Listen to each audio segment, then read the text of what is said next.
नमस्कार विद्यार्थी मित्रांनो. चला तर आज आपण पुणे महानगरपालिकेची जी भरती जाहिरात प्रसिद्ध झाली होती, कनिष्ठ अभियंता स्थापत्य या संदर्भातलं आलेलं हे महत्त्वाचं अपडेट आहे. त्या संदर्भातला अपडेटेड व्हिडिओ मी तुमच्यासाठी घेऊन आलेले आहे. कनिष्ठ अभियंता स्थापत्य वर्ग 3 या पदासाठी घेण्यात येणारे जाहिरात क्रमांक 1 जे आहे तर ती प्रसिद्ध झालेली होती. तर त्याच्यासाठीची जी आहे तर प्राप्त अर्जानुसार उमेदवाराची दिनांक 25 जानेवारी 2026 रोजी आयोजित केलेली परीक्षा काही अपरिहार्य कारणास्तव पुढे ढकलण्यात आलेली आहे. याची सर्व उमेदवारांनी नोंद घ्यायची आहे. सदर भरती प्रक्रियेमध्ये पारदर्शकता, सुव्यवस्था व उमेदवारांना योग्य सुविधा उपलब्ध करून देण्याच्या दृष्टीने प्रशासनाकडून विविध बाबींचा आढावा घेण्यात येत आहे.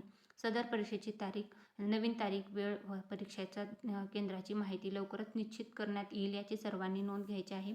कुठल्याही अफवावर विद्यार्थ्यांनी विश्वास ठेवायचा नाही आणि याच्या संदर्भातला अपडेट पाहण्यासाठी www.pmc.government.in या वेबसाईटला तुम्ही व्हिजिट करत राहायचं आहे.